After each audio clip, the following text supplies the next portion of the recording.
Tanguay Électronique, en première ligne.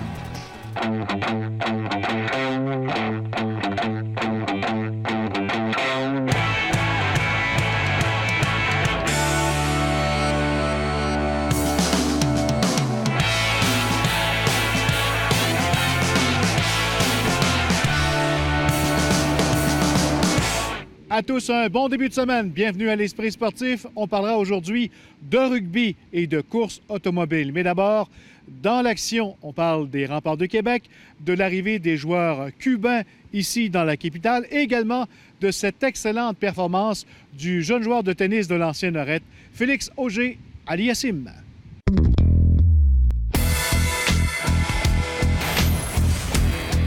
Le jeune joueur de tennis de l'ancienne Lorette, Félix Auger-Aliassime, a brillé lors du tournoi junior de Roland-Garros en fin de semaine.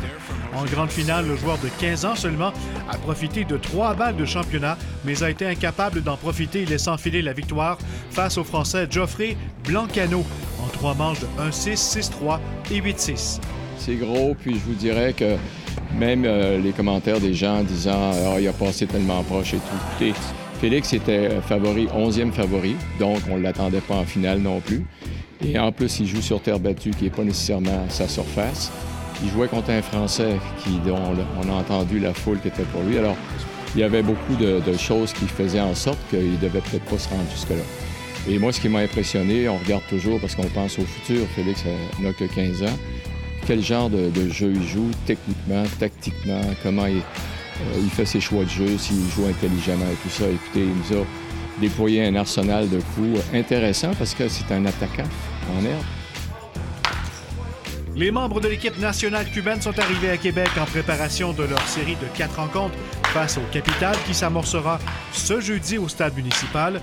En raison de la température, les joueurs cubains n'ont pas été en mesure de pratiquer au stade municipal. C'est dans les locaux d'Exposité qu'ils se sont exécutés sous les yeux du président des Capitales, Michel Laplante.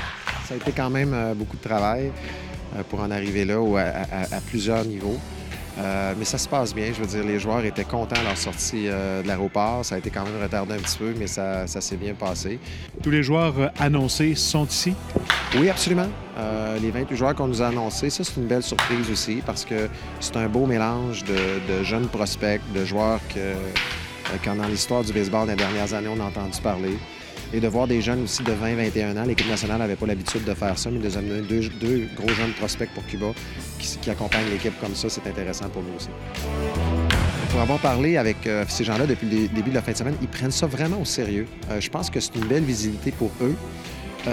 Encore une fois, c'est la première fois en 50 ans qu'on a un match où les deux côtés veulent vraiment gagner, où il n'y a pas d'excuses. Si à 15 ans, Félix Auger-Aliassime brille au tennis, à 14 ans, Raphaël Lessard fait la même chose en sport automobile et Stéphane Turcot l'a rencontré la semaine dernière chez lui à Saint-Joseph-de-Beauce. Jeudi 16h, Raphaël Lessard, 14 ans, revient de l'école. Étudie pour s'avancer car ses week-ends sont chargés et l'école lui est reconnaissante. J'ai gagné la fierté de l'école secondaire Veilleux, mon école. Et pour cause. And now Raphaël Lessard is a Cars Tour Super Late Model winner. Raphaël Lessard, c'est présentement la sensation de l'heure en stock car. Non seulement il court sur un circuit américain, le Car Racing Tour Series, mais il performe. La première course, on a fini 3e. La deuxième course dans cette série-là, on a fini 2e. Puis la troisième course, on l'a gagné. Des résultats réussis contre des pilotes qui ont 2 fois, 3 fois et même 4 fois son âge. Et au début, il était vraiment surpris là, parce que moi, j'arrivais de nulle part. Je sortais des bons résultats comme ça. Fait que là, il était comme, voyons, il sort de où, là? Il a laissé aller tout ça à l'autre. Son père François, qui a lui-même piloté, croit que son fils a la nature parfaite pour courir. Il est calme, ça c'est une des grandes qualités d'un pilote automobile. Et Raphaël, il pratique beaucoup au simulateur. As-tu peur des fois? Non, faut pas que j'aille peur. C'est de quoi que dans ce sport-là, faut pas, là. Non seulement il n'a pas peur, mais il s'est aussi rapidement familiarisé avec son équipe américaine qui est menée par le pilote NASCAR, David Gilliland. That was the best race of my life.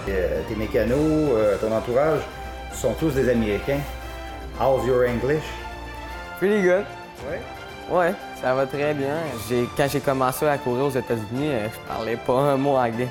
Non, pas un mot. Puis là, je suis capable de bien communiquer avec mon crew chief, mon chef mécanicien. Les Américains croient en Raphaël Lessard qui a déjà un agent, soit Robert Desrosiers, le même qui a déjà mené la carrière de Patrick Carpentier. Il a toujours écouté des courses. Il écoute tout le temps des courses. Puis ça fait depuis qu'il est haut comme ça qu'il dit « Un jour, papa, un moment, je vais vous emmener au Daytona 500 puis je vais être sa piste. » Rien de moins. Stéphane Turcot, TVA Sport, à Saint-Joseph-de-Beauce. Vos deux La Tulipe de Québec et Lévis ont pensé à vos vacances et vous offrent de gagner tout l'équipement nécessaire pour des séjours inoubliables en camping pour 4 personnes. Le prêt à camper La Tulipe comprend la tente, les sacs de couchage, les accessoires et un magnifique canot Hold Tom. On y retrouve toutes les meilleures marques, Eureka, Pèlerin, Coleman et plusieurs autres. Pour réussir vos vacances à coup sûr, c'est avec La Tulipe et l'Esprit sportif. Voici maintenant comment vous inscrire.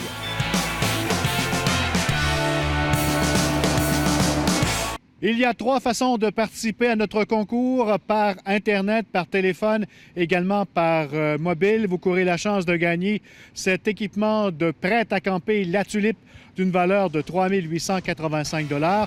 L'indice cette semaine, prenez-en note, c'est canot. Canot, c'est l'indice. Participez en grand nombre et bonne chance. Après la pause, on parle rugby.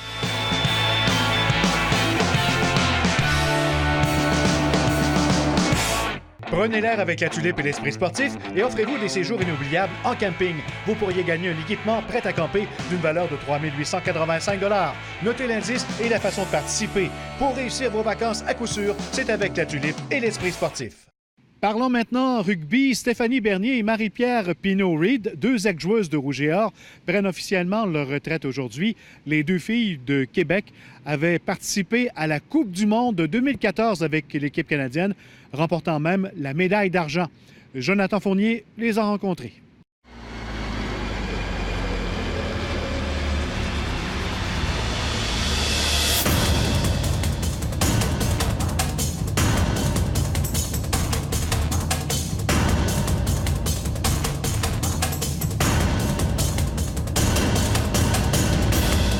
J'ai commencé avec le Rouge et Or en 2009 jusqu'en 2011, donc j'ai joué 3 ans avec le Rouge et Or. En 2011, d'ailleurs, on a gagné la médaille de bronze, qui était notre meilleur résultat là, au niveau canadien.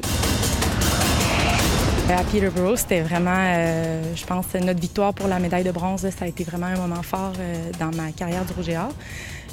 Puis sinon, bien, à ma première année, en 2008, on a participé également au championnat canadien avec un moins bon résultat, mais quand même, là, ces 2 aspects-là, je vais m'en souvenir toujours. J'ai été recrutée par la suite pour faire un camp avec l'équipe nationale. Puis, suite à ça, tout a déboulé de mon côté. Après ma participation, j'ai commencé à faire d'autres camps avec l'équipe nationale. Puis, éventuellement, j'ai été sélectionnée pour les premiers matchs pour la Nations Cup au Colorado à l'été 2013, qu'on a remporté d'ailleurs. Puis, suite à ça, c'était la préparation pour la Coupe du monde qui a eu lieu en 2014. Moi, en 2011, j'ai décidé, pour me donner le plus de chances possible pour la Coupe du monde en 2014, d'aller jouer 2 ans en France. Donc, venant de ça, j'ai décidé d'arrêter 2 ans le programme de médecine parce que c'était rendu un peu compliqué avec les stages à l'hôpital de conjuguer tout ça, l'entraînement intense et tout ça. J'avais à te demander ton moment fort, ton moment plus marquant, si on veut, de ta carrière de rugby, ça serait quoi? La Coupe du monde, dans son ensemble, là, c'était incroyable. Quand on y repense, moi et Marie-Pierre, c'était vraiment des moments forts, puis qu'on va se souvenir toute notre vie. Puis c'est ça, les moments qu'on a vécus en équipe, ça a été vraiment exceptionnel. Puis tout au long aussi de l'année qui a précédé, là, que ce soit dans la tournée en Nouvelle-Zélande, la tournée en Angleterre, ça a été, tout ça a mené à l'équipe qu'on est devenue à la Coupe du monde. Puis c'est là que je pense qu'on s'est vraiment développé puis épanoui en tant qu'équipe. C'était au-delà de toutes nos espérances. Là. On était vraiment un groupe soudé, une famille vraiment unie. Puis on savait qu'on pouvait être sur le podium. En fait, selon nos capacités, on était supposé être sur le podium. Puis ça a juste été là, des montagnes russes d'émotions, tout ça. Puis finalement, de gagner la demi-finale contre la France chez elle devant leur foule de 20 000 personnes. Puis nous, on avait notre petit groupe canadien qui criait à travers. Là. C'était inimaginable. Je pense que c'est juste une super bonne étape étape avant la prochaine qui est les Olympiques cette année, donc en 2016, à l'été 2016, où d'ailleurs on a 2 filles de Québec là, qui risquent de faire l'équipe. On attend les sélections, mais Karen Paquin et Magali Harvey. Puis ce qu'on espère, c'est que ça fasse un peu que les fans aient l'engouement pour le rugby féminin en tant que sport d'été que ce qui se passe pour le hockey féminin comme sport d'hiver, parce que les filles sont vraiment, ils vont viser la médaille d'or évidemment, ils ont gagné le dernier tournoi, là, donc ils sont vraiment super bonnes.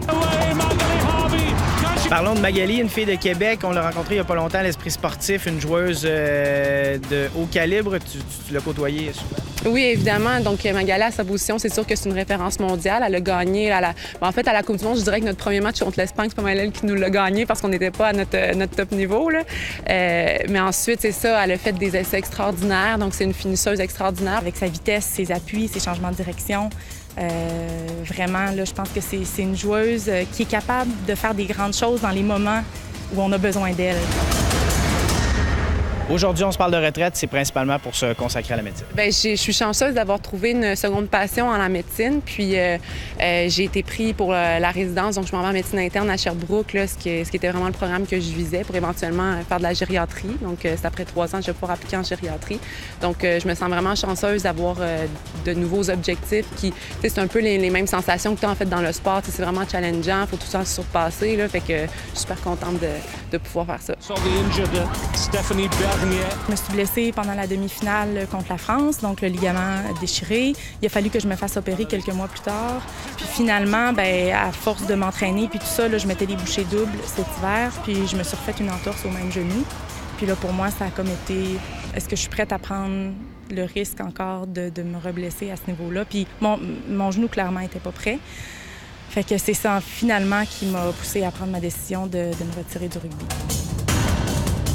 Est-ce qu'on prend quand même sa retraite aujourd'hui avec le sourire?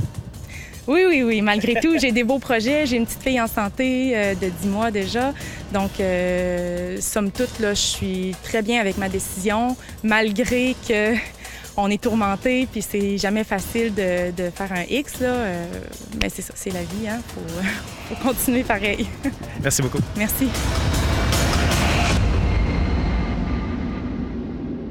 Voilà, c'était l'Esprit sportif pour aujourd'hui. Demain, à surveiller, entre autres, une entrevue avec Sébastien Bouchard qui a remporté un autre de ses combats ce week-end.